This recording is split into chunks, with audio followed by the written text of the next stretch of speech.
যেই মাস আষাঢ় 2 মাস আগ থেকে আমার নবী রহমতের নবী তিনি আল্লাহর কাছে দোয়া করতেন, আল্লাহুম্মা বারিক লানা ফি রজব ওয়া শাবান ওয়া বাল্লিগনা রমাদান। আল্লাহ তুমি রজব শাবানে আমার হায়াতে তুমি বরকত বাড়ায় দিও, আমার আমলে বরকত তুমি বাড়ায় দিও, আর রমজান পর্যন্ত হায়াত তুমি বাড়ায় দিও। জোরে কোন সুবহানাল্লাহ, আরে জোরে কোন সুবহানাল্লাহ। কারণ রমজান মাস পাইয়া যেই মানুষ জীবনের গুনাহ মাফ করাইতে পারে না রে যুবক, তার মতো হতভাগা আল্লাহর জমিনে কেউ নাই। রমজান মাসে রোজা রাখলো, তারাবির নামাজ পড়লো, রোজাগুলোর হক আদায় করে সে মিথ্যা কথা থেকে নিজের বাঁচাইলো, অহেতুক গল্প গুজব থেকে নিজের জবানটারে বাঁচাইলো, অহেতুক খেলাধুলা থেকে রমজানটাকে সে বাঁচায় রাখলো।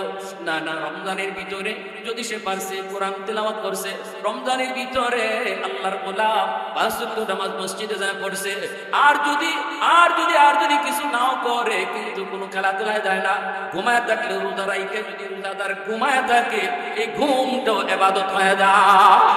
ও ভাই আবু বকর, ওই রাতের নাকি আমি ওমর চাই যেই রাতে আমার নবীকে নিয়ে তুমি পাহাড়ের নিচে যে দাঁড়াইছো। গারে সুর, এত উঁচা পাহাড়, উঁচা পাহাড়ের উপরে হলো সেই গুহা, যেই গুহাটার ভিতরে নবীকে নিয়ে তুমি আশ্রয়ে ছিলা, তোমরা আত্মগোপনে ছিলা। কিন্তু সেই গারে সুর অনেক উঁচা এক পাহাড়ের উপর, এত উঁচা পাহাড়টা বেয়ে বেয়ে কেমনে উঠছো? সেদিন তো তুমি নবীকে পাহাড় বাইতে দাও নাই রে ভাই আবু বকর।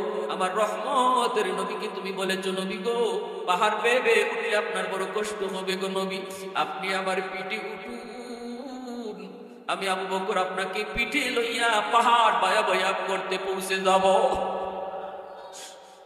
ওই গুহার কিনারায় যাওয়ার পরও নিজে নবীকে আগে ঢুকতে দাও নাই, নিজে যায় ঢুকছ। তুমি বলেছো নবী গো আপনি এখানে দাঁড়ান, আমি যে আগে গুহার ভিতরে ঢুকবো, আগে যে দেখি গুহাটা নিরাপদ কিনা। কোনো যদি কোনো হিংস্র জীব জানোয়ার থাকে, আমার ক্ষতি হয়ে গেলে উম্মতের বেশি ক্ষতি হবে না, কিন্তু আপনার যদি ক্ষতি হয় ফাহালাকাতিল উম্মাহ, ওটা উম্মত হালাক হয়ে যাবে গো নবী। এই জায়গায় আপনি একটু দাঁড়ান, আমি আগে ঢুকি। সেদিন তুমি আগে ঢুকছো, ঢুকে সবগুলি ছোট ছোট গর্তের মুখ বন্ধ করেছো, যেন সেই গর্ত থেকে সাপ বেড়ে নবীর ক্ষতি করতে না পারে। সবগুলা গর্তের মুখ তুমি পাগড়ি সিঁড়ি সিঁড়ি বন্ধ করেছো। একটা গর্তের মুখ বন্ধ করার মতো কাপড় সেদিন ছিল না, নিজের পা দিয়ে তুমি ওই গর্তের মুখটা আটকায় রাখছো। এরপরে আমার নবীর ডাক দিয়েছো, নবী গো আপনি গুহার ভিতরে আসেন। নবী ভিতরে ঢুকলে পরে তুমি নবীকে বলতেছো, ইয়া রাসূলুল্লাহ, নবী গো আপনার কষ্ট হয়েছে, লম্বা সফর করেছেন গো নবী, একটু বিশ্রাম নেন। ওই দিন নবীকে তুমি বিশ্রাম করাইছো, তোমার রাতের মধ্যে আমার নবীর ঘুম পাড়ায় দিছো, অথচ ওই দিন ঘুমের প্রয়োজন ছিল তোমার বেশি, কারণ 40 রাত তুমি ঘুমাও নাই। কিন্তু নিজে না ঘুমাইয়া, নিজে বিশ্রাম না নিয়া রহমতের নবী সাল্লাল্লাহু জাহানকে তুমি ঘুম পাড়াইছো, আর চোখ জুড়ায়া নয়ন জুড়ায়া আমার নবীর চেহারা মোবারক তুমি দেখছো। এত কাছে থেকে কেউ নবীর দেখে নেই রে আবু বকর, যতটা কাছে থেকে আমার নবীর নুরানি চেহারা তুমি দেখছো। ওই দিকে তোমার যেই পা গর্তের মুখ বন্ধ করে রাখছো, এই গর্তেই ছিল সাপ, সাপে দিল তোমার কামড়, বিষাক্ত সাপের বিষের যন্ত্রণা, কত কষ্ট, এত যন্ত্রণা তুমি সহ্য করেছো। মুখ থেকে আহ ও শব্দটাও বের করো নাই, কারণ নবী তোমার রাতে ঘুমাইতেছে। আহ ও শব্দ বের করলে হয়তো আমার নবীর ঘুমের ডিস্টার্ব হবে। বিষাক্ত সাপের যন্ত্রণা তুমি হজম করেছো দাঁতে কিরিমিরি খায়া, বডিটা নাড়াচড়া করো নাই, বডিটা পর্যন্ত একটু নড়াচড়া করো নাই, কারণ নবীর ঘুম ভেঙে যাবে। ওই রাতের নেকিটা শুধু আমি উমর চাই, বাকি আমি উমর আমার জিন্দেগির নেকি তোমাকে দিয়া দেব। একটু জোরে আওয়াজ দিয়ে কন্যা সুবহানাল্লাহ, আর একটু জোরে সুবহানাল্লাহ। सिद्दीक तेरा नाम से इस्लाम रहेगा, सिद्दीक तेरा नाम से इस्लाम रहेगा, दुनिया की सदाकत में तेरा नाम रहेगा, फारूक तेरा नाम से इस्लाम रहेगा, दुनिया की अदालत में तेरा नाम रहेगा, दुनिया की अदालत में तेरा नाम रहेगा।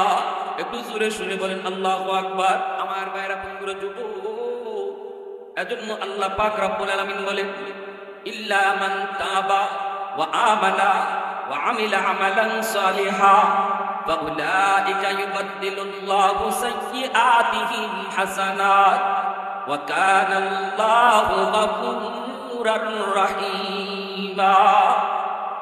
আল্লাহ পাককে খুশি করো, আল্লাহকে সাথে নিয়ে যুদ্ধে নামো। মুসলমান যতদিন পর্যন্ত আল্লাহকে সাথে নিয়ে ময়দানে যুদ্ধ করেছে ততদিন পর্যন্ত মুসলমানের বিজয় এসেছে। যুদ্ধে আমেরিকারে রাখতে হবে না, ভারতকে পাশে রাখতে হবে না, চীনকে পাশে রাখতে হবে না, রাশিয়াকে পাশে রাখতে হবে না। ও যুবক, তোমাকে একটাই চিন্তা করতে হবে, আল্লাহ আমার পাশে আসেনি না নাই? আল্লাহকে পাশে নিয়ে যদি তুমি যুদ্ধ করো, ময়দানে যদি তুমি নামো, তাহলে যুদ্ধ তোমার করা লাগবে না, আমার করা লাগবে না, আল্লাহ নিজেই যুদ্ধ করবে। ওয়া রামাইতা ইদ রামাইতা ওয়ালাকিন্নাল্লাহ হারামা। আল্লাহ কই, বন্ধু, বদরে তুমি মারো নাই, বদরে দুশমনকে তোমরা মারো নাই, বদরে দুশমনকে আমি আল্লাহ নিজে মারছি। আল্লাহু আকবার জোরে বলেন, আরেকটু জোরে বলেন আল্লাহু আকবার। তাহলে সাথে রাখবো কাকে? এই আওয়াজ আসতে হয়েছে, জোরে বলো কাকে? আরেকটু জোরে বলো কাকে? এ যুবক, আল্লাহকে কেমন করে পাশে রাখতে হয় রে যুবক? আল্লাহকে পাশে রাখার মাধ্যম হলো গুনাহগুলা ছেড়ে দাও, গুনাহ ছেড়ে দাও, তওবা করে গুনাহটা ছেড়ে দাও, আল্লাহ তোমার সাথে চলে আসবে। ঠিক না? তওবা করে তুমি আল্লাহকে, তওবা করে গুনাহটা ছেড়ে দিলে আল্লাহ তোমার সাথে, আল্লাহ তোমার উপর খুশি, তওবাকারীর উপরে আল্লাহ খুশি। ইন্নাল্লাহা ইউহিব্বুত তাওয়াবিন ওয়া ইউহিব্বুল মুতাতাহহিরিন। মুতাতাহহিরিনের ভালোবাসা পরে, তাওয়াবিনের ভালোবাসা আগে। আল্লাহু আকবার জোরে বলেন। কেন আল্লাহ পাক এই কথা বুঝায় দিলেন? আমার যেই বান্দা গুনাহ থেকে তওবা করে দেয়, এই কথা আল্লাহর কাছে জানায় জানায় কই, মালিক, জীবনে যত নামাজ ছেড়েছি গো, আর জীবনে নামাজ ছাড়বো না। জীবনে যতগুলি রোজা ছাড়লাম, মালিক, আর জীবনে রোজা ছাড়বো না। আর মাত্র কয়েকদিন পরেই পবিত্র রমজান মাস আমাদের সামনে হাজির। রহমতের মাস হাজির, মাগফিরাতের মাস হাজির, নাজাতের মাস হাজির।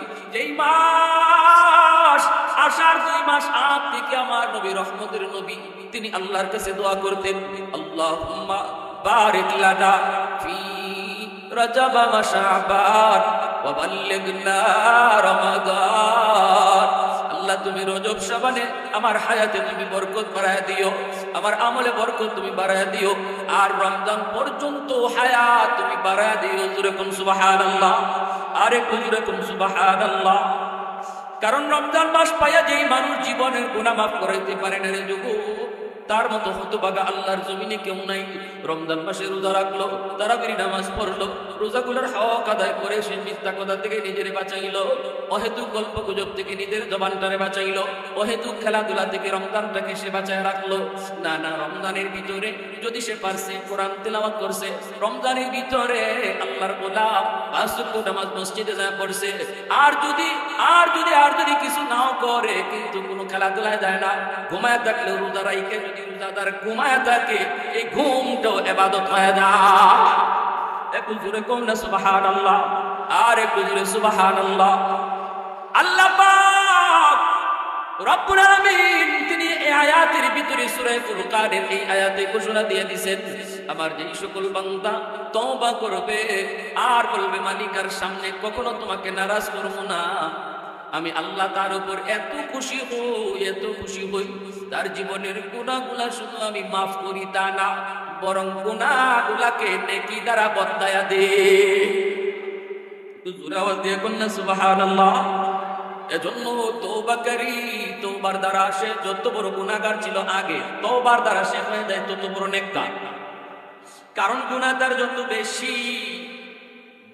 যত বেশি ছিল, নেকিও হয়ে গেছে তত বেশি। সুবহানাল্লাহ জোরে বলেন, বুঝছেন? তওবা করার আগে সে যত বড় গুনাহগার ছিল, তওবা করার পরে সে তত বড় নেককার হয়ে যায়। কারণ গুনাহ যেই পরিমাণ ছিল, আল্লাহ এই পরিমাণ নেকি দিয়া বদলায় দেয়। তাহলে হাসরের মাঠে কেন আল্লাহ গুনাহকে নেকি দ্বারা বদলায়? কারণ হলো হাসরের মাঠে মানুষ যখন ডান হাতে আমলনামা পায়, আমলনামা পাইয়া খুশিতে একে অপরকে দেখায়, যেমন দুনিয়াতে দেখবেন কেউ ভালো রেজাল্ট করলে, ভালো ফলাফল করলে বন্ধু বান্ধবরা কয় দোস্ত এই যে দেখ আমি জিপিএ 5 পাইছি, আমি গোল্ডেন এ প্লাস পাইছি, কত খুশি তার। খুশিতে আত্মীয় স্বজন বন্ধু বান্ধবরা দেখায়। হাসরের মাঠেও আল্লাহর যে বান্দা ডান হাতে আমল নামা পাবে, মানে সে জান্নাতি, জান্নাতের সার্টিফিকেট দেওয়া হবে ডান হাতে আমল নামা দিয়া। তখন এই খুশিতে সে যারে পাইব হেরেই করবো, দেখতে এই যে দেখ আমি ডান হাতে আমল নামা পাইছি। তখন একজন আরেকজনে আমল নামা দেখবো, দেখতে গিয়ে একজনে কইব কিরে তোর আমল নামার ভিতরে এখানে এখানে নেকি আছে, নামাজ আছে, রোজা আছে, সবই আছে, মাঝখানে এতটুকু জায়গা ফাঁক দেখা যায় কেন? এই জায়গায় কোনো লেখা নাই, এখানে গ্যাপ কেন? মনে হয় এখানেই গুনাহ আসিল, এখানেই তোর গুনাহ আসিল। এই গুনাহটা আল্লাহ দয়া করে মাফ করে দিছে, আল্লাহ দয়া করে মাফ করে দিছে। এতটুকু শরম, এতটুকু লজ্জাও যেন তওবাকারীকে হাসরের মাঠে কেউ দিতে না পারে। এজন্য আল্লাহ ওই গ্যাপটাকে আর গ্যাপ রাখবেন না, এটা আল্লাহর পক্ষ থেকে নেকি দিয়া ভরপুর করে দেবেন। সুবহানাল্লাহি ওয়া বিহামদিহি সুবহানাল্লাহিল আযীম। এজন্য তওবাকারী তওবার সাথে সাথে তার নাম আল্লাহর ওলির তালিকায় উঠে যায়। জোরে করে সুবহান। আলা ইন্না আউলিয়া আল্লাহি লা খাউফুন আলাইহিম ওয়া লা হুম ইয়াহজানুন। আল্লাহ পাক বলেন তুমি যদি আমার ওলি হতে পারো, শোনো যারা আমি আল্লাহর ওলি তাদের কোনো ভয় নাই, কোনো পেরেশানি নাই, কোনো ভয় নাই, পেরেশানি নাই। তওবার দ্বারাই তো আল্লাহর ওলি হওয়া যায়। খালি মানুষের হক নষ্ট করছো, এটা ফিরায় দাও। আল্লাহর হক নষ্ট করছো, কাজা আদায় করে নাও। তারপরে আল্লাহর কাছে আল্লাহ জীবনে যা ভুল করেছি, অন্যায় করেছি, আল্লাহ আর ভবিষ্যতে করবো না। আল্লাহ রাব্বুল আলামিন তোমার নাম ওলির দফতরে উঠাইয়া দিবে। ওলির দফতরে কেমনে? তোমার আমল নামায় কোনো গুনাহ নাই, খালি নেকি আছে। কই নেকি আইলো কই থেকে? এত নেকি করছেই না। কই নেকি করা লাগবে না, তওবার দ্বারা তার গুনাহ যা ছিল এই গুনাহগুলিরও আল্লাহ নেকি বানায় দিয়েছে। সুবহানাল্লাহ। এজন্য হাসরের মাঠে একজন মানুষ আমল নামা পাইয়া আল্লাহকে কইব আল্লাহ এই আমল নামা মনে হয় আমার না, তোমার ফেরেশতারা মনে ভুল করে আরেকজনেরটা আমারে দিয়ে দিছে। আল্লাহ বলবেন কেন, কি হয়েছে তোমার এমন মনে হয় কেন? আল্লাহ এমন কিছু নেকি দেখা যায় যেগুলো আমি করছি না। আল্লাহ পাক কইব কুদরতি মুস্কি হাইসা আল্লাহ বলবে বান্দারে আমার ফেরেশতারা ভুল করে না, তোমার আমল নামাই তোমারে দিছে, আরেকজনেরটা দেয় নাই। আল্লাহতে এত নেকি আইলো কোত্থেকে? তখন আল্লাহ পাক হিসাব তারে বুঝাইয়া দিবে। বান্দা ওই যে ওয়াজ মাহফিলে যাইয়া দিলটা নরম করে কইছিল আল্লাহ জীবনে যা ভুল করছি মালিক, আল্লাহ আর করবো না। চোখের সামনে তো বন্ধু কবরে চলে গেল, হয়তো আমি বেনামাজি থাকতে থাকতেই আমারও যদি কবরে ডাক চলে আসে, আল্লাহ আজকে রাতে আমি তওবা করলাম, আর নামাজ ছাড়বো না, আর বাপ মারে কষ্ট দিব না, আল্লাহ আর জীবনের বোঝা ছাড়বো না। ও বান্দা তোমার এই তওবাটার উপরে আমি আল্লাহ খুশি হইয়া তোমার সব গুনাহ আমল নামা থেকে মুচ্ছা এই জায়গাটা আমার পক্ষ থেকে নেকি দিয়া ভরপুর করে দিছে। সুবহানাল্লাহি ওয়া বিহামদিহি সুবহানাল্লাহ।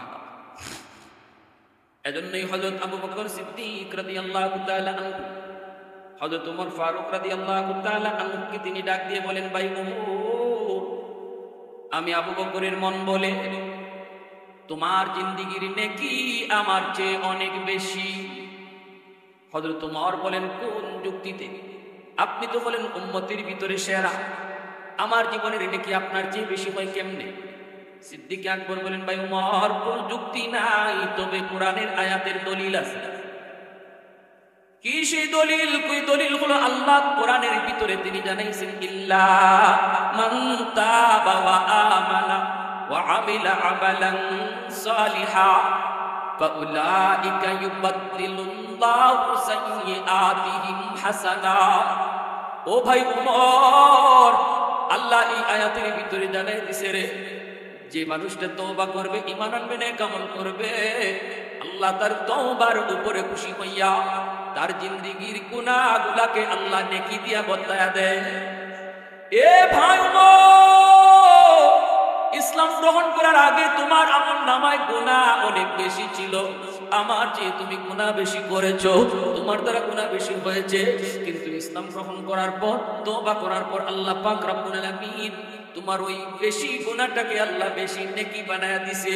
এতে করে আমি আবু বকরের মন বলে তোমার জীবনের নেকি আমার চেয়ে অনেক বেশি।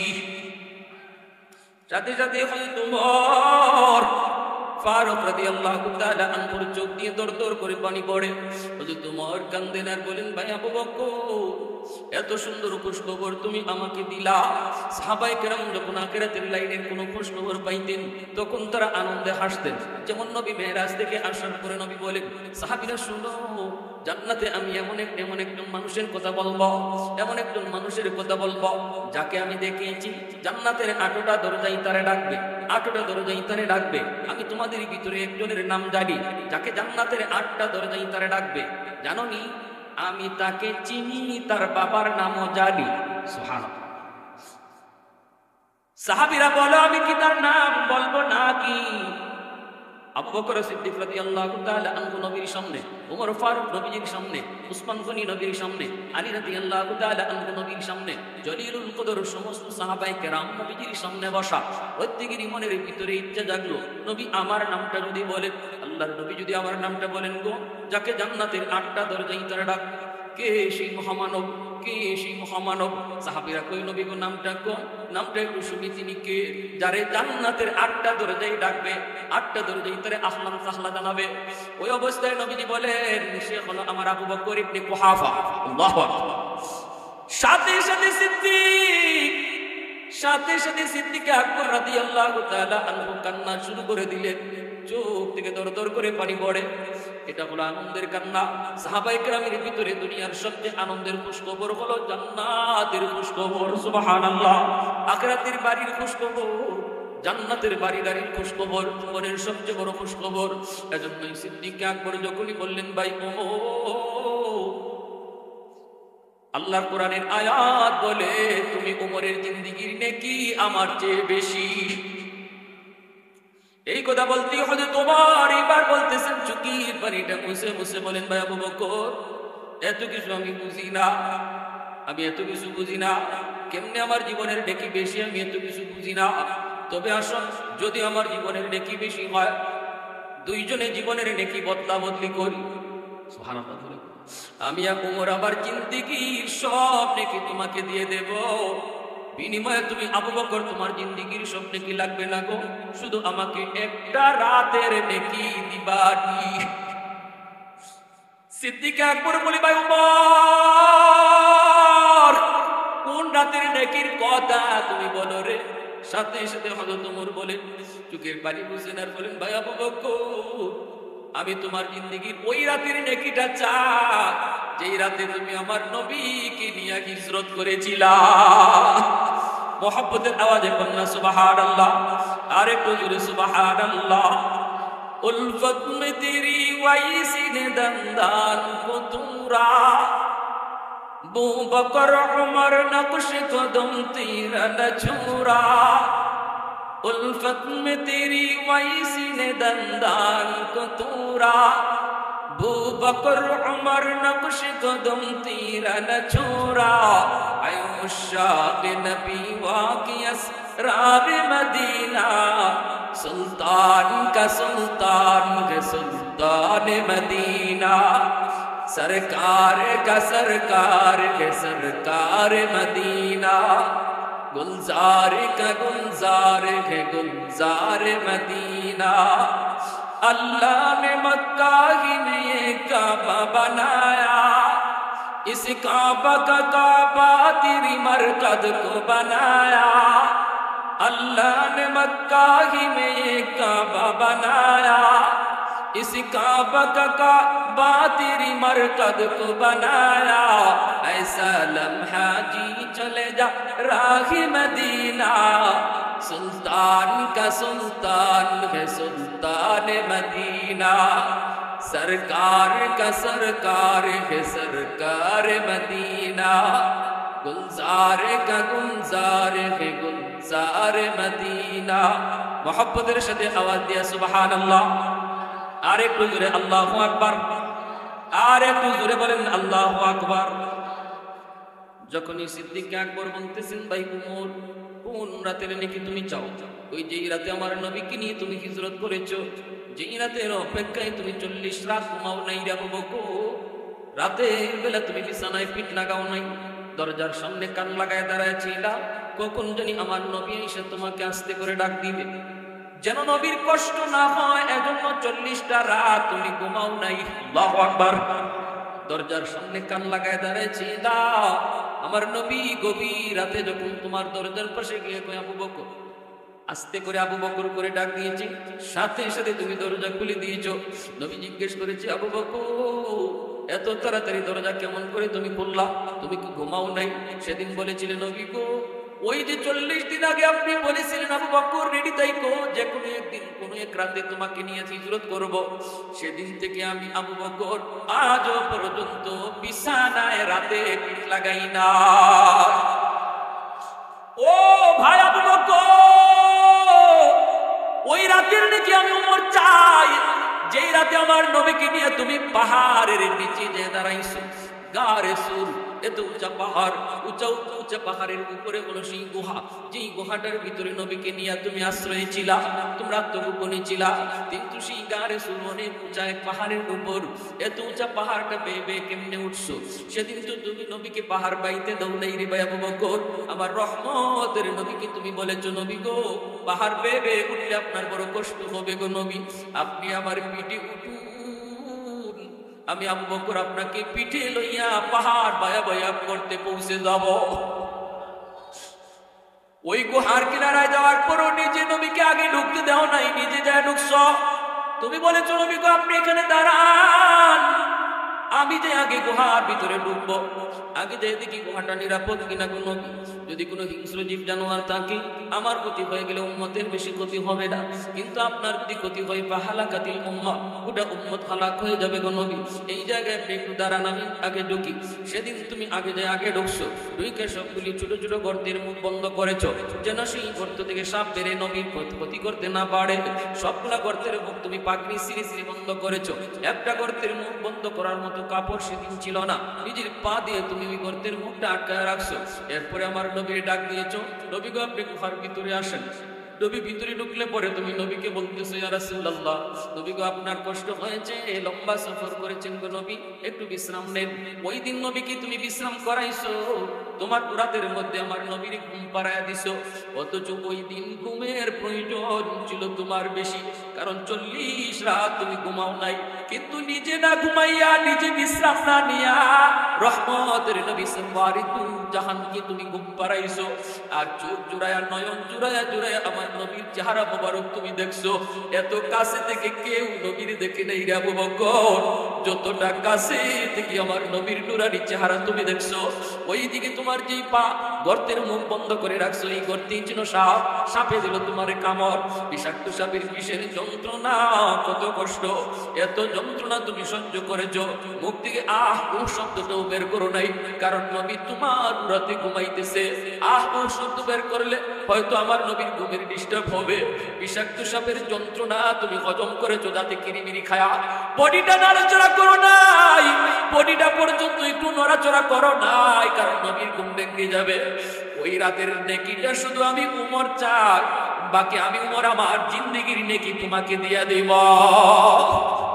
একটু জোরে আওয়াজ দিয়ে কন্যা সুবহানাল্লাহ, আর একটু জোরে সুবহানাল্লাহ। सिद्दीक तेरा नाम से इस्लाम रहेगा, सिद्दीक तेरा नाम से इस्लाम रहेगा, दुनिया की सदाकत में तेरा नाम रहेगा, फारूक तेरा नाम से इस्लाम रहेगा, दुनिया की अदालत में तेरा नाम रहेगा, दुनिया की अदालत में तेरा नाम रहेगा। একটু জোরে সুরে বলেন আল্লাহু আকবার, আর একটু জোরে আল্লাহু আকবার। আরে বন্ধুরা দেখেন, হযরত ওমর ফারুক রাদিয়াল্লাহু তাআলা আনহুর অন্তরে কি পরিমাণ ভয়, অথচ দুনিয়ার থাকতে জান্নাতের সার্টিফিকেট পাইছেন, দুনিয়ার থাকতে জান্নাতের সার্টিফিকেট পাইছেন। আল্লাহর নবী জান্নাতের সার্টিফিকেট দিয়ে দিয়েছেন, আবু বকর ফিল জান্নাহ, ওমর ফিল জান্নাহ, উসমান ফিল জান্নাহ, আলী ফিল জান্নাহ। আল্লাহর নবী কিন্তু এইভাবে 10 জন সাহাবীকে দুনিয়ার থাকতেই জান্নাতের সার্টিফিকেট দিলেন।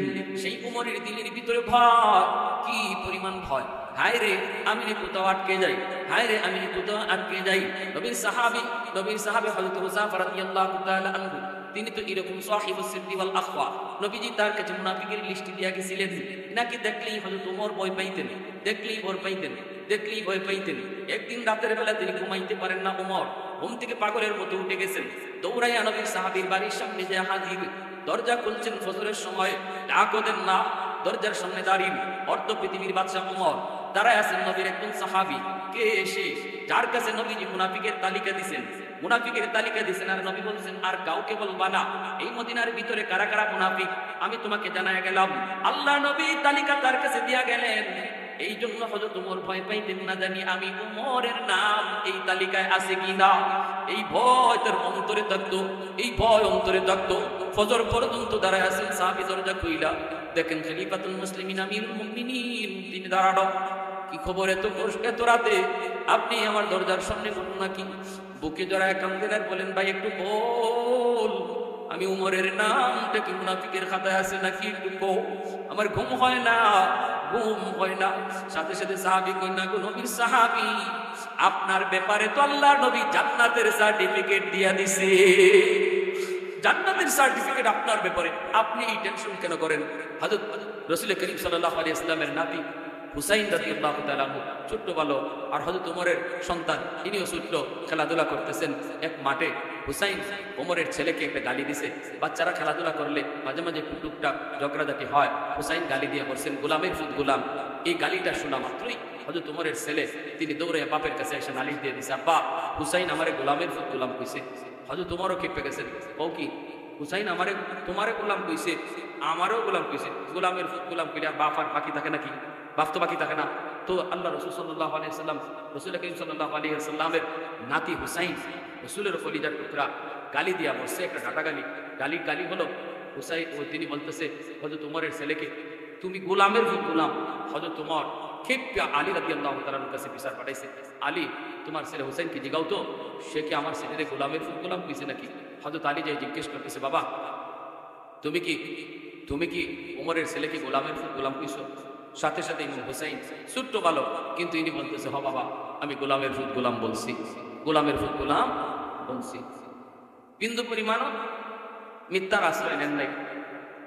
মিশা কথা কওয়া তো এটা আমাদের ট্রেডিশন, এটা আমরা পাইয়ে আইছি। কিন্তু নবীর যুগে নবী সাহাবীদের যুগে শিশু বাচ্চারাও মিশা কথা কইতো না, ঠিক কিনা করে বলেন? মিশা কথা কইতো না। আর আমরা এখন মুরব্বী হইলেও মিশা কথা ছাড়ি না, আসেনি না নাই? অথচ আল্লাহ রাসূল সাল্লাল্লাহু আলাইহি ওয়াসাল্লাম বলছেন মিথ্যা কথা কখনো মুসলমান। সাহাবী জিজ্ঞেস করে নবী গো মুসলমান কি জিনা করতে পারেনি? নবী গো পারে, শয়তানের ধোঁকায় পড়লে ওই যেতে পারে। সাহাবী জিজ্ঞেস করে নবী গো মুসলমান কি চুরি করতে পারেনি? আল্লাহ নবী কইল ওই হইতে পারে, শয়তানের ধোঁকায় পড়ে করে ফেলতে পারে। সাহাবী জিজ্ঞেস করে রাসূলুল্লাহ মুসলমান কি মদ খাইতে পারে? রাসূল কই পারে। এরপরে সাহাবী কই মুসলমান কি মিথ্যা কথা হইতে পারে? আল্লাহ নবী কই অসম্ভব, মুসলমান মিথ্যা কথা হইতে পারে। তাহলে বুঝেন কত বড় অপরাধ।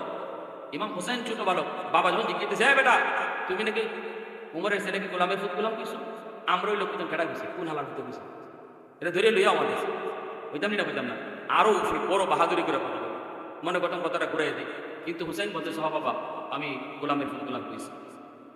সাথে সাথে হযরত আলী রাদিয়াল্লাহু তাআলা বলতেছে বাবা এটা তুই করলি কি? উমর হলো রানিং প্রেসিডেন্টের ফুলারে গোলামের ফুট গোলাম কইছো, এটা কেমনে কইলা? কোন সাহসে কইছো? এখন উমর তো বিচার করবে। হুসাইনকে আব্বা আপনি টেনশন করেন না, উমর যেখানেই বিচার করুক না কেন আমি যা কইছি তাই করি। মদিনার মানুষ মসজিদে নববীর ভিতরে সবাই হাজির। অসুবিধা দিতেছে আপনার? অসুবিধা দিতেছে? এই বিচারটা কি হয় হুসাইনের শুনবার ইচ্ছা কার কার আছে? সবাই সজাগ আছে? মাশাআল্লাহ। আরেকটু জোরে বলি মাশাআল্লাহ, জোরে বলি আলহামদুলিল্লাহ, আরেকটু জোরে আলহামদুলিল্লাহ। আল্লাহ তুমি কবুল করো, জোরে কোন আমিন, আরো জোরে আমিন। বিচার শুরু হয়ে গেছে। হযরত হুসাইন তিনি আসামি, আর বিচারকের আসনে বসা অর্ধ পৃথিবীর বাদশাহ ওমর। হযরত ওমরের কাছে ন্যায় বিচার ছিল, ইনসাফ ভিত্তিক বিচার ছিল, কখনো মুখ চিহ্নে বিচার করতেন না। আলী বারবার বলতেছেন যে আমিরুল মুমিনিন আমি আমার সন্তানের পক্ষ থেকে মাফ চাই। আর তখন হযরত ওমর ফারুক রাদিয়াল্লাহু তাআলা বলেন আলী টেনশন করো না, দোষ করবে একজন মাফ চাইবা আরেকজন, এটা রাসূলের কোন বিচারও আছে? হ্যাঁ, একজনে দোষ করবো আর মাফ চাইবা আরেকজনে, এটা তো হইতেই পারে না। দোষ করছে হুসাইন, তুমি মাফ চাইবা কেন? আলী রাদিয়াল্লাহু তাআলা ভয় আছেন, নবীজির কলিজার টুকরা মেয়ে ফাতেমা ইনিও ভয় পাইতেছেন, ভয়ের ভিতরে কাঁদতেছেন। কারণ ওমর তো এমন মানুষ যিনি ন্যায় বিচার করতে যায় নিজের সন্তানকে মেরেই ফেলেছেন। আবু শাহমা হযরত ওমরের ছেলে, মুখ থেকে দুর্গন্ধ বের হয়েছে। অনেকে এই অভিযোগ দিছে আপনার পোলায় মদ খাইছে। খলিফাতুল মুসলিমিন হযরত ওমর তিনি আবু শাহমারে ডাক দিয়ে আনছেন, বাবা তুই নাকি মদ খাইছো? কয় না বাবা আমি নাবিস খেয়েছি। নাবিস কি খেজুর ভিজায় রাখা সন্ধ্যার সময় আর ফজরের সময় এই রসটা খাইলে শরীরে এনার্জি হয়। কিন্তু ফজরের সময় কেউ না খায় যদি এটা আরো লেট করে খায় তখন এর ভিতরে একটু নেশা চলে আসে। তো ওমরের ছেলে আবু শাহমা একটু লেট করে খাইছে কোনো ব্যস্ততার কারণে, নেশা হোক এটা মনে করে না, কিন্তু একটু নেশা হয়ে গেছিল। আর হয়তো তোমার কাছে আইনা যখন নাক দিয়ে সঙ্গে দেখেন মদের গন্ধ করে, সাথে সাথে জল্লাদকে আদেশ দিয়েছেন তাড়াতাড়ি চাবুক নিয়ে আসো। আর বলছেন মদিনার মানুষ এবার দেখবা উমরকে খালি তোমাদের ব্যাপারে বিচার করে নাকি উমর তার সন্তানের ব্যাপারেও বিচার করে। ছেলে শুধু বারবার বলছে, আব্বা আমি মদ জানি খাই নাই, আব্বা আমারে মাফ করেন, আমি মদ জানি খাই নাই, আমি তো নাবিজ খাইছিলাম, এটা যে একটু নেশা হয়ে গেছে আব্বা জানি না, কিন্তু হয়তো তোমার মানতে রাজি না। জল্লাদকে বললেন 80টা বেত লাগাও, 80টা দুর্রা, 80টা বেত লাগাইবো। জল্লাদ 3টে মারছে, 3টে মারার পরেই হয়তো তোমার জল্লাদের ঠেলা দেমে হালাই দিছে। হরো এটা কেরবে আমার ফুট দিকে তুমি মনে হয় দরদ দেখাই মারো, এটা কোনো বেতই না, এটা চাবুক নামে সরো চাবুক আমার হাতে দাও। হয়তো তোমার চাবুক হাতে নিয়ে নিছেন। মদিনার মানুষ দেখতেছে চাবুক মারা শুরু করলে নিজের সন্তানকে, 80টা মারেন নাই, 40টা মারার পরে ওই সন্তান অজ্ঞান হয়ে মাঠে পড়ে গেছে। কারণ তিনি বইলে বলছিলেন জল্লাদের 3 চাবুক, জল্লাদ 3টা মারছে, জল্লাদের 3টে আর আমার একটা, অর্থাৎ তার 3 চাবুকে এক হইছে। জল্লাদে মারছে 3টা, এরপরে উনি যখন চাবুক মারবেন 4 নাম্বার কোয়ার কথা না, কিন্তু উনি চাবুক মারে বলতেছেন 2। কেন 2? জল্লাদের 3টা, একটা হইছে আমার একটা, এইবার দ্বিতীয় একটা, এইভাবে 40টা চাবুক মারতেই ছেলে অজ্ঞান হয়ে মাটিতে পড়ে গেছে। মা আয়সা হাতে 2টা পায়ে 2টা মাপ চাইতেছে আর বলতেছে, স্বামী গো আমার সন্তানের বিনিময়ে আমি 100টা উট আল্লাহর রাস্তায় কুরবানি দিয়ে দিব, তবু আমার সন্তানের জানটা বাঁচাও। হয়তো তোমার মনে সরো, এখানে কোনো দরদ চলবে না। স্ত্রীকে সরাই দিলেন, এরপরে চাবুক মারতে মারতে 80টা দুসরা মারেন নাই, 60টা মারছেন, ছেলে মরে গেছে। এই ছেলেকে হয়তো তোমার বীজে গোসল করাইছেন, কাফন পরাইছেন, কাফন পরাইয়া দাফন করেছেন, কবরস্থ করেছেন। মদিনার মানুষ দেখছে উমর কাকে বলে, উমরের বিচারকে দাফন করছেন। কবরে রাখার পরে কবরের উপরে আল্লাহকে রাখে সাক্ষী রেখে বলে, মালিক 20টা চাবুক বাকি রয়েছে, মারতে পারি নাই, ছেলে আমার মরে গেছে। আল্লাহ হাসরের মাঠে আমি উমরকে যেন তোমার আদালতে জবাবদিহিতায় শামিল হতে না হয়, আরো 20টা চাবুক আমি তার কবরের উপরে মারলাম।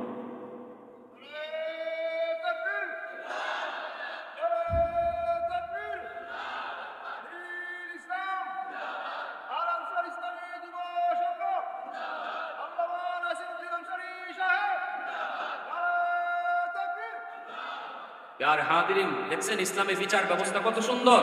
ইসলামে মুখ চিহ্নে বিচার নাই, গোষ্ঠী চিহ্নে বিচার নাই, টাকা খাইয়া বিচার নাই। যদি সমাজ ব্যবস্থার প্রতি ইসলাম প্রতিষ্ঠা পায়, সামাজিকভাবে যদি উলামায়ে কেরাম নেতৃত্বে আসে, উলামায়ে কেরামের কাছে যদি বিচার ব্যবস্থা থাকে, তাহলে কখনো দুর্নীতি হবে না, বেইনসাফি হবে না, জুলুম হবে না, অবিচার হবে না। কারণ তাদের চোখের সামনে নবীর সাহাবায়ে কেরামের বিচার ব্যবস্থার রুল রয়েছে। ঠিক কিনা জোরে বলেন? উলামায়ে কেরামের চোখের সামনে তাদের নজির রয়েছে। প্রিয় হাজিরিন, নেতৃত্ব একটা পবিত্র জিনিস। এই পবিত্র জিনিসকে কিছু মানুষ নাপাক করে ফেলেছে। পবিত্র জিনিস নেতৃত্ব দিয়েছেন আমার নবী, নেতৃত্ব দিয়েছেন আবু বকর, নেতৃত্ব দিয়েছেন ওমর, নেতৃত্ব দিয়েছেন উসমান, নেতৃত্ব দিয়েছেন আলী। অতএব নেতৃত্ব পবিত্র মানুষগুলার কাজই ছিল। আজকে সমাজ খারাপ মানুষের কারণে এই পবিত্র জিনিসটা আজকে অপবিত্র হয়ে গেছে। ঠিক কিনা জোরে বলেন? আল্লাহ নবী বলেছেন সে জমানায় আমাদের নেতা হবে এমন মানুষ যে সমাজের সবচেয়ে নিকৃষ্ট, সমাজের সবচেয়ে খতরনাক, কম জাতের ঘরের কম জাত, এ হইব সমাজের নেতা। এটা কিয়ামতের আলামত, এটা কিয়ামতের আলামত। সম্মানী মানুষকে সম্মান দিব।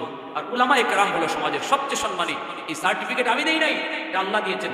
ইন্না আকরামাকুম ইনদাল্লাহি আতকাকুম, যার ভিতরে তাকওয়া বেশি সে সবচেয়ে সমাজে সম্মানী। কার ভিতরে তাকওয়া বেশি? আল্লাহ বলেন আল উলামা, আল্লাহ পাক বলেন ইন্নামা ইয়াখশাল্লাহা মিন ইবাদিল উলামা। উলামায়ে কেরাম আমি আল্লাহকে বেশি ভয় করে, আমি আল্লাহকে বেশি ভয় করে উলামায়ে কেরাম। তাহলে আলেমদের অন্তরে তাকওয়া বেশি, এটা আল্লাহ নিজে সার্টিফিকেট দেওয়া। আর তাকওয়া যার বেশি সে সমাজের সবচেয়ে সম্মানী, এটা আল্লাহর ঘোষণা দেওয়া। তাহলে সমাজের চেয়ারম্যান দামি নয়, সমাজের সবচেয়ে দামি হলো উলামায়ে কেরাম। ঠিক কি না? সম্মানীকে সম্মান দিলে আল্লাহ সম্মান তারেও দেয়।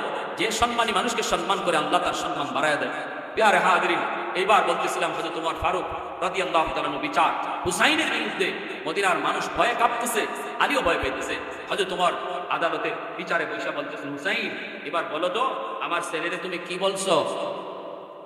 হযরত হুসাইন রাদিয়াল্লাহু তাআলা আনহু তখন তিনি বলতেছেন, আমি আপনার ছেলেকে গোলামের ফুত গোলাম কইছি। মদিনার মানুষের মনের ভিতরে কত ইচ্ছা ছিল, অনেকেই মনে মনে আশা করতেছিল হুসাইন যদি একটা বার বলে আমার মনে নাই কি কইছি, তাহলেই তো অনেকটা বিচার হালকা হয়ে যাবে। হালকা করাও যাবে, সুপারিশ করা যাবে। কিন্তু হুসাইন জানি কি কয় রে, হুসাইন জানি কি কয়, কি কয়, কি কয়, কি কয়, কইতে কইতে হুসাইনে কয়, আমি আপনার ছেলেরে গোলামের গোলাম কইছি। সাথে সাথে এই বিচার ব্যবস্থা, এই আদালত নীরব নিস্তব্ধ হয়ে গেল। মদিনার মানুষের জবান বন্ধ হয়ে গেল, সাহাবায়ে কেরামের জবান বন্ধ হয়ে গেল। কে এইবার উমরের কাছে সুপারিশ করবে? ডাইরেক্ট কথা, কোনো কোরআনি ফিরানি নেই। সুপারিশ করবো কেমনে? এইবার সবাই অপেক্ষায় রয়েছে গো উমরের বিচারের রায়। উমর কি রায় দেন হুসাইনের বিরুদ্ধে? এই রায়ের অপেক্ষায় সবাই সবাই ভয় পেয়েছে উমর জানি কি রায় দেয়। হঠাৎ করে উমর এইবার তিনি ডাক দিয়ে বলেন, হুসাইন, আমার ছেলে না হয়ে গোলাম, তোমরা নিজেরা একটু ঝগড়া করছো, একজন আরেকজনকে গোলাম কইতে পারো, কিন্তু আমি ওমর কেমন করে গোলাম হলাম, আমি কেমন করে গোলাম হলাম একটু বোঝায় কও। এই কথা বলতেই হুসাইন মদিনার মানুষের সামনে আওয়াজ দিয়ে বলেন, নবী সাহাবীদের সামনে আওয়াজ দিয়ে বলেন, খলিফাতুল মুসলিমিন, আপনি অর্ধ পৃথিবীর বাদশা হতে পারেন গো, কিন্তু আপনি কি আমার নানা জানের গোলাম না? আপনি কি আমার নানা জান, রহমতের নবী সরওয়ারে দু জাহান, আমার নানা জানের জুতা কি আপনি আগায় দেন নাই? আপনি কি আমার নানা জানের অজুর ফানি আগায় দেন নাই? আপনি কি আমার নানা জানের লাঠি আগায় দেন নাই? এতটুকু গোলামি কি আপনি আমার নানা জানের করেন নাই? তাহলে তো আপনি আমার নানার গোলাম, এজন্য আমি আপনারও গোলাম কইছি। এই কথা বলতেই হলে তো সাথে সাথে মিম্বর থেকে লাফ দিয়ে নেমে গেলেন, চোখ থেকে দৌড় দৌড় করে পানি পড়ে দৌড় দিয়ে গিয়ে হুসাইনকে বুকে জড়ায়া কান্না শুরু করলেন। ওমর কান্দেন আর বলেন, ও মদিনার মানুষ, তোমরা সাক্ষী দায়ী করে, নবীর নাতি হুসাইন আমাকে বলেছে আমি তার নানা জানের গোলাম। এই সাক্ষীরা তোমরা কিয়ামতের মাঠে দিও। আমি ওমরের ভয় হয়, আমি ওমরের ভয় হয়, রাজত্ব চালাইতে যাইয়া কোথায় জানি কোন ভুল করে ফেলেছি, আল্লাহর আদালতে ধরা খেয়ে যাই কিনা। যদি আল্লাহ আমার হিসাব চায়, যদি আল্লাহ আমার কোন রাজত্বের হিসাব দেও, কেমনে তুমি রাজত্ব পরিচালনা করছো? আমি কইব, মালিক, গোলামের সাথে আবার কিসের হিসাব? গোলামের সাথে আবার কিসের হিসাব? আল্লাহ যদি কই কে গোলাম, আমি কইব তোমার বন্ধুর গোলাম আমি। হুসাইন সাক্ষী দিছে, হুসাইন কইছে আর মদিনার মানুষ সাক্ষী আছে, আল্লাহ আমি তোমার বন্ধুর গোলাম। গোলামের সাথে আবার হিসাব কিতাব কিসের? হুসাইন, তুই আমার কাগজে একটু এই কথাটা লিখে দিবি, এই কথাটা কাগজে একটু লিখে তুমি স্বাক্ষর করে দিবানি। কাগজের ভিতরে স্বাক্ষর করে লিখে হলো তোমার যত্ন করে চুমা দিয়ে কয়, ও মদিনার মানুষ রে, আমি উমর যেদিন মারা যাব, আমাকে যেদিন তোমরা কবরে রাখবা রে, ওই দিন আমার কাফনের সাথে এই কাগজের টুকরা ঢুকায়া দিও, এই কাগজের টুকরা ঢুকায়া দিও।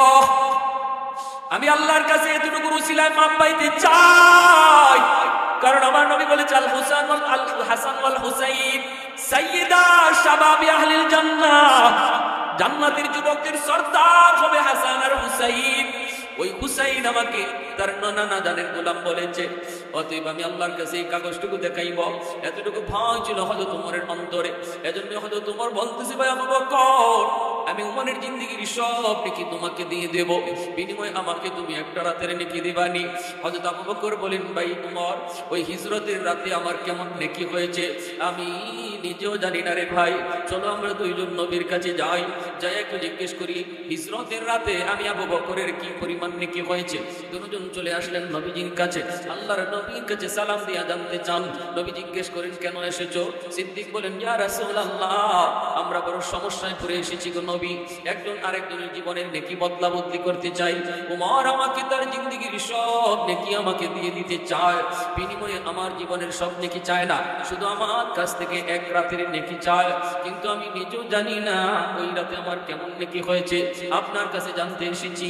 আল্লাহর নবী বলেন, আবু বকর কোন রাতের কথা বলছো? সিদ্দিক তখন বলেন, নবী গো, যেই রাতে আমি আপনার সাথে হিজরতের সঙ্গী ছিলাম, ওই রাতের নেকিটা উমর চায়।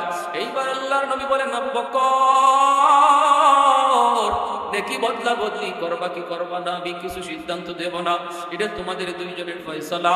তবে যেটা জানতে চাইছো সেটা বলি, তামাম গোটা উম্মতের নেকি যদি এক পাল্লায় রেখে দেওয়া হয়, এমনকি উমরের জীবনের নেকিও যদি এক পাল্লায় রাখা হয়, আর গোটা উম্মতের নেকি যদি এক পাল্লায় রাখা হয়, আর অপর পাল্লায় তোমার ওই এক রাতের নেকি রাখা হয়, আমার আল্লাহ জানিয়ে দিছে আবু বকর, তোমার পাল্লা ভারী হয়ে যাবে। একটু জোরে আওয়াজ দিয়ে সুবহানাল্লাহ। এজন্য আমার ভাই বলতেছিলাম, যুবক মনে রাখবা, আল্লাহকে খুশি করা ছাড়া আমাদের আর কোনো উপায় নাই। রমজান কাছে চলে আসছে, শাবান মাস আসলে পরে নবী বেশি বেশি রোজা রাখতেন, আমরাও কম বেশি নফল রোজা রাখার চেষ্টা করি। রমজানের প্রস্তুতি নাও, প্রস্তুতি নাও, যত কামকাজ আছে রোজার আগে কামকাজগুলো গুছায় ফেলো। রমজানটা ইবাদতের মৌসুম বানাও, ব্যবসার মৌসুম না। রমজান হবে আমার ইবাদতের মৌসুম, রমজান হবে কোরআন তিলাওয়াতের মৌসুম, রমজান হবে তাহাজ্জুদ পড়ার মৌসুম। সেহরির সময় একটু আগে ভাগে কইতে যাই যুবক, হাতটা জোর করে বলি রে যুবক, আগামী রমজান তুমি হায়াতে পাও কি পাও না কেউ জানে না, কেউ জানে না। আমিও আগামী রমজান পাই কি পাই না কেউ জানে না। এজন্য বলি রমজান মাসে তাহাজ্জুদ তুমি মিস করবে না। সেহরি খাওয়ার জন্য তুমি তো উঠবাই, 2 মিনিট 10 মিনিট আগে তুমি উঠো, তুমি 10 মিনিট আগে উঠো, খাওয়ান রেডি করে এরপরে তোমারে ডাক দিব এমন কথা কইও না। তুমি কই আম্মা আমাকে তুমি খাওয়ান রেডি করে আগে ডাক দিও, আমি 4 রাকাত নফল নামাজ পড়ব, তাহাজ্জুদের নামাজ পড়ব, 4টা রাকাত নফল নামাজ তাহাজ্জুদের নামাজটা পড়ে তুমি সেহরিটা খাও, এরপরে ফজরের নামাজটা মসজিদে পড়ো। যুবক জানো না, গত রমজান হয়তো তোমার মতো অনেক যুবক দুনিয়ায় ছিল, আজকে তারা দুনিয়াতে নাই। যুবক কেউ জানি না, আমরা কেউ জানি না। ডাইনে তাকাইলে দেখবা খেলার সাথী কবরে শুয়ে রয়েছে, বামে তাকাইলে দেখবা লেখাপড়ার সাথী কবরে চলে গেছে। অতএব হায়াত মৌতের কোনো গ্যারান্টি নাই। জীবনের শেষ রমজান মনে করে এই রমজানটারে কদর করো, রোজার হক সহকারে আদায় করো, আর তাহাজ্জুদ পড়ো, কোরআন তেলাওয়াত করো, এক খতম কোরআন খতম করার নিয়ত করো। পারি না ইনশাআল্লাহ? ওর এক খতম কোরআন খতম, অন্তত 1 খতম কোরআন করবো। কারা কারা এক নিয়ত করে দেখেন তো, অন্তত 1 বার কোরআন খতম করবো রমজানে। আল্লাহ যারা হাত উঠেছে মাওলা প্রত্যেকে রমজান মাসে 1 খতম কোরআন করার তৌফিক দান করো। সবাই বলো আমিন। আর আমরা তাহাজ্জুদের নামাজ পড়বো ইনশাআল্লাহ। রোজাগুলি রাখবো, রোজার মাঝে রোজা মুখে নেওয়া অবস্থায় বেহুদা কথা বলবো না, বন্ধুদের সাথে অহেতুক কথাবার্তা গল্প গুজবে শরীক হবো না, টাইম পাস করার জন্য খেলাধুলায় যাব না। আমরা যতদূর পারি নীরব থাকবো, তবু নীরব থাকাটাও রোজা রাখা অবস্থায় সওয়াবে গণ্য হয়ে যাবে যদি আমরা হারাম কাজে জড়িত না হই। মোবাইল টিপে গান বাজনা দেখবো না, রোজা হালকা হয়ে যাবে, রোজা হালকা হয়ে যাবে। সাবধান, যদি শুনো মোবাইল থেকে ওয়াজ নসিহত শুনবা। আল্লাহ আমাদের সবাইকে ইবাদতের মাধ্যমে এই রমজান মাস কাটাইবার তৌফিক আল্লাহ দান করুন। সবাই বলে আমিন। মুর্দেগানের জন্য দোয়া করি, প্রবাসী যারা আছে তাদের জন্য দোয়া করি। আস্তাগফিরুল্লাহ আল্লাযী লা ইলাহা ইল্লা হুয়াল হাইয়ুল কাইয়্যুম ওয়া আতুবু ইলাইহি। লা হাওলা ওয়া লা কুওয়াতা ইল্লা বিল্লাহিল আলিয়্যিল আযীম। অনেকেই সাহায্য সহযোগিতা করছেন। আর মেন উদ্যোগীর আমার কি নাম জানি, ফয়জুর রহমান ভাই, ফয়জুর রহমান ভাই আলহামদুলিল্লাহ, হ্যাঁ সবজির ব্যবসা, কিন্তু দিলটা অনেক বড়, মনটা অনেক বড়। আমার ভাই, আল্লাহ পাক আমার ভাইকে দ্বীনের জন্য কবুল করেন। সকল যুবককে আল্লাহ পাক দ্বীনের জন্য কবুল করেন। আলহামদুলিল্লাহ। আলহামদুলিল্লাহিল্লাযী হাদানা লিহাযা ওয়া মা কুন্না লিনাহতাদিয়া লাউলা আন হাদানাল্লাহ। লাকাদ জাআত রাসূলু রাব্বিনা বিল হক। রব্বানা যালামনা আনফুসানা ওয়া ইন লাম তাগফির লানা ওয়া তারহামনা লানাকুনান্না মিনাল খাসিরিন। রব্বিরহামহুমা কামা রাব্বায়ানি সগীরা। ইয়া আরহামার রাহিমিন, ইয়া রাহিমাল মাসাকিন, আসআলুকা মাসআলাতাল মিসকিন। ইয়া হাইয়্যু ইয়া কাইয়্যুম বিরহমাতিকা নাস্তাগীস। আল্লাহুম্মা বারিক লানা ফি রাজাব ওয়া শাবান ওয়া বাল্লিগনা রমাদান। হে আল্লাহ, তুমি একটু কুদরতি নজরে, মায়ার নজরে দেখো। হে আল্লাহ, তোমার বান্দারা সাদা দাড়ি, সাদা চুল, অনেক মুরব্বী, অনেক যুবক যৌবনে সে পারতো গানের আয়োজন করত, পারতো গুনার দিকে যাইত, কিন্তু যুবক যৌবনের পাগলা গোরা গুনার দিকে না দৌড়াইয়া হে আল্লাহ ওয়াজ মাহফিলের দিকে নিয়ে আসছে। হে আল্লাহ, জানি না এই মজলিসে কার হাতখানা তোমার কাছে বড় পছন্দের। হে আল্লাহ, সাদা দাড়ি, সাদা চুল, মুরব্বী হাত উঠে গেলে তোমার নাকি লজ্জা লাগে। একটু মায়ার নজরে দেখো। হে আল্লাহ, কোন হাতটা তোমার বড় মায়া। আল্লাহ, দয়া করে হাতের উসিলায় আমাদের প্রত্যেকের তওবাকে কবুল ফরমাও। আমরা কাটি দিলে তওবা করতেছি মালিক, আর জীবনে গুনাহ করব না, আর নামাজ ছাড়ব না, আর বাপ মার কলিজায় ব্যথা দিব না, আর মুরব্বীদের সাথে বেয়াদবি করব না। আল্লাহ, প্রত্যেকের তওবাকে কবুল আর মঞ্জুর ফরমাও। আয় আল্লাহ, যারা হাত বাড়াইছি, জানি না আমাদের কার দানি মা নাই, কার বাবা নাই, কার দাদা নাই, কার দাদি নাই। মায়ার মানুষ অন্ধকার কবরে শুয়ে দিয়েছে। আল্লাহ, মেহেরবানি করে আমাদের হাতের দিকে তাকাইয়া সকল মুর্দেগানের কবরকে জান্নাতের বাগিচা তুমি বানায় দাও। এই মাহফিলের উসিলায় আয় আল্লাহ এই এলাকার যত মুমিন মুমিনা কবরে শায়িত প্রত্যেকের কবরের আযাব তুমি বন্ধ করে দাও, শান্তি আরো বাড়ায় দাও। আয় আল্লাহ যে যুবকরা এত সুন্দর আয়োজন করলো আল্লাহ প্রতিটা যুবককে তুমি দ্বীনের জন্য কবুল করে নাও, মরণ পর্যন্ত কোরআনের খাদেম বানায় রাখো, কোরআনের খাদেম বানায় রাখো।